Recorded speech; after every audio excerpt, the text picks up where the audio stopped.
Assalamualaikum warahmatullahi wabarakatuh. Perkenalkan, nama saya Mahdini Al-Ghifari. Saya dari kelas AP1F Prodi MPI.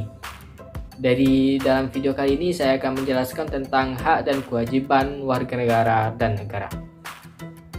Kita sebagai warga negara pasti pernah membayar pajak, seperti pajak pertambahan nilai atau PPN. Misalnya kita di restoran ada PPN 10%, nah itu pajak pertambahan nilai. Atau juga pajak bumi bangunan atau PBB dan lain sebagainya. Dan kita sebagai warga negara pasti pernah, apalagi sebagai mahasiswa pasti pernah berorasi atau menyampaikan pendapat, atau seperti unjuk rasa yang salah satu merupakan penerapan dari kebebasan berpendapat. Nah, dari dua hal tadi yang telah saya sebutkan merupakan salah dua contoh penerapan dari hak dan kewajiban warga negara. Nah, di video kali ini saya akan mengulas secara singkat pengertian dan apa saja hak-hak dan kewajiban warga negara, dan juga bagaimana hubungan antara warga negara dengan negara. Oke, yang pertama yaitu pengertian hak dan kewajiban warga negara. Pengertian hak warga negara.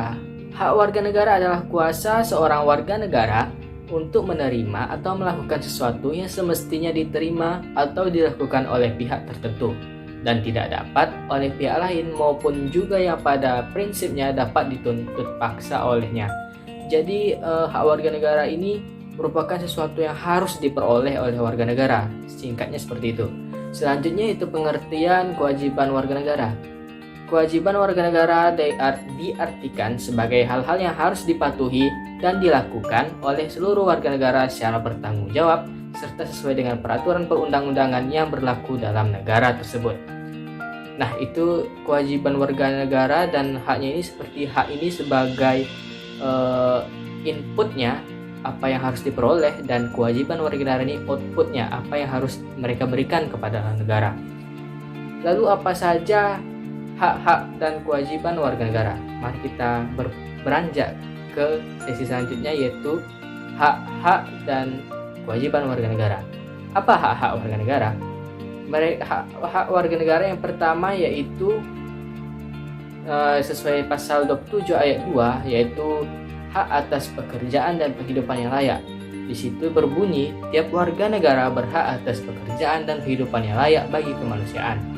Selanjutnya ada pasal 28A, yaitu hak untuk hidup dan mempertahankan kehidupan. Di situ berbunyi, setiap orang berhak untuk hidup serta berhak mempertahankan hidup dan kehidupannya. Demikian masih banyak lagi hak-hak dari warga negara. Namun kali ini saya akan menjelaskan dua saja. Dan selanjutnya yaitu kewajiban warga negara. Apa sih kewajiban kita sebagai warga negara? Apa yang harus kita berikan? Yang pertama yaitu wajib menaati hukum dan pemerintahan. Pasal 27 ayat 1 Undang-Undang Dasar 1945 berbunyi, segala warga negara bersamaan kedudukannya dalam hukum dan pemerintahan dan wajib menjunjung hukum dan pemerintahan itu dengan tidak ada kecualinya.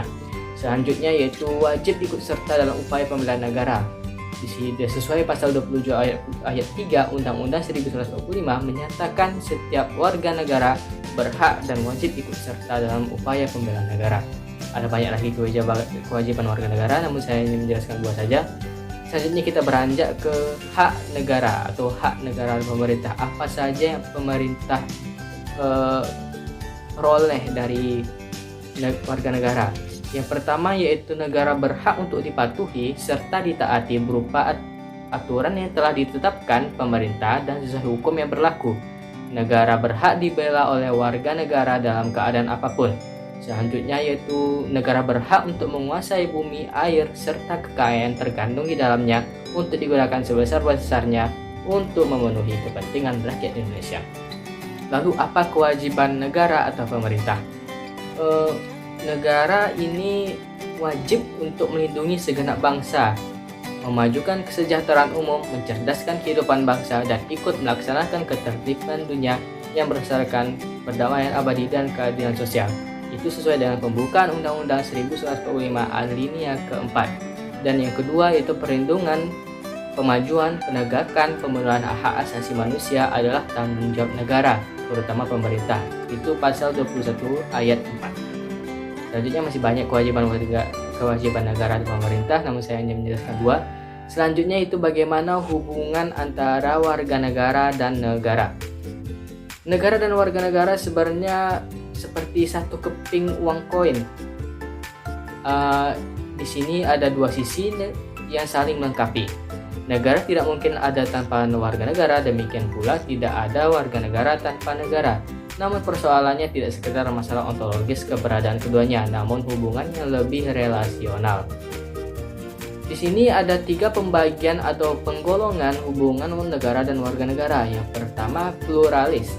Kaum pluralis berpandangan bahwa negara itu bagaikan sebuah arena tempat berbagai golongan dalam masyarakat berlaga.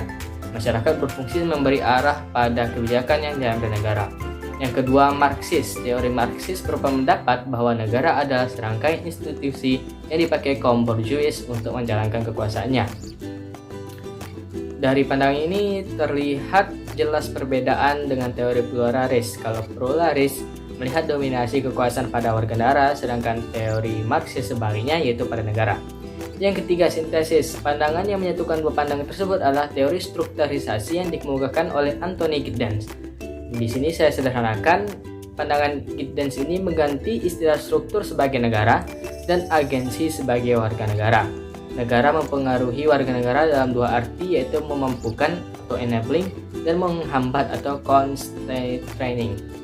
Nah, jadi hubungan antara warga negara ini, negara berhak untuk mengatur pemerintahan atau mengatur warga negara, tetapi warga negara juga ada fungsi controlling yang untuk mengatur jalannya pemerintahan, seperti adanya misalnya pemerintah menaikkan harga BBM untuk menyelamatkan dana APBN. Namun karena masyarakat terdesak, warga negara terdesak, mereka ada fungsi controlling sehingga BBM yang tadinya naik kembali turun atas desakan warga negara. Jadi demikian penjelasan saya mengenai antara hak dan kewajiban warga negara dan negara. Saya mohon maaf apabila ada kesalahan dan terima kasih. Assalamualaikum warahmatullahi wabarakatuh.